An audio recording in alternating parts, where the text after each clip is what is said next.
Students often find that word problems are one of the more challenging topics in any math course that they take.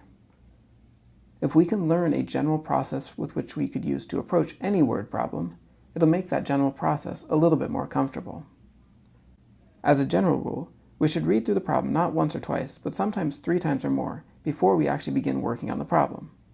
The first time we read through the problem, we should just be looking for the general context in which we're working. In this example, the difference between 12 and an unknown number is twice the same unknown number. What's the number? We can recognize we're dealing with a purely mathematical situation. There's no real-world context being used. The second time we read it through, we'll be looking for what the question is that we're trying to answer. The difference between 12 and an unknown number is twice the same unknown number. What is the number? There's our question. We're trying to answer the question, what is the number?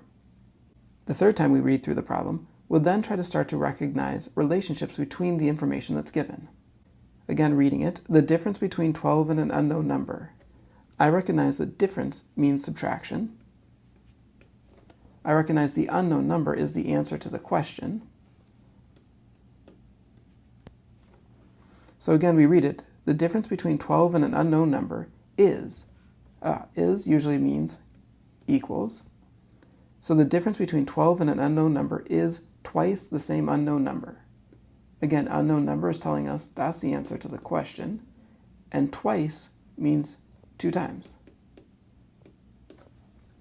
So we start to look at the relationships there. As we formally start our process of working this out on paper, we have several things we need to do. The first thing we need to do on paper is formally define a variable to represent the answer to the question.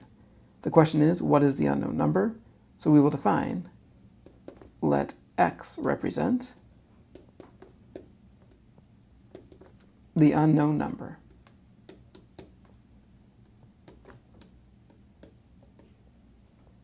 When we do the variable definition, we want to make sure it's a formal statement clearly identifying what the variable represents.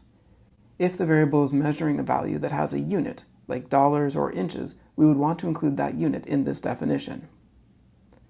Once we know what we're going to use to represent the unknown number, we can go back to the work we had done before, and instead of writing answer, we can translate all those answers into x's. Now we can reread the entire statement that we were originally given and try to translate that into an equation. The difference between 12 and an unknown number. Again, difference is subtraction, so the difference between 12 and an unknown number, 12 minus x, is equals twice the same unknown number. Well, twice the unknown number is 2 times x. We'll write that as 2x. So we can again read the sentence, making sure our sentence and our equation match. The difference between 12 and an unknown number, so the difference between 12 and x is equals 2x. Now that we've defined the variable and set up our equation, the natural thing to do is to solve the equation.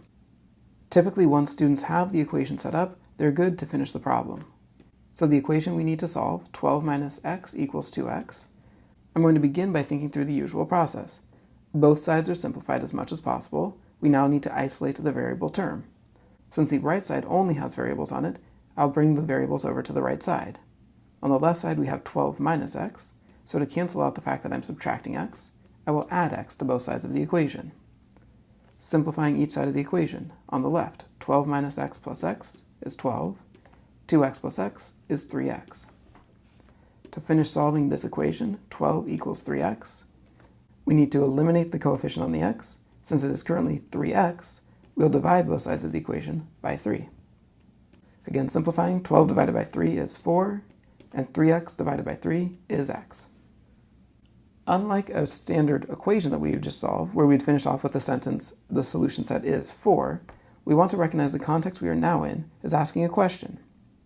Since we are being asked a question, we will be looking for a complete sentence answer to that question. Before we go and answer that question, we want to always check that the solution we have found is actually the answer to the question.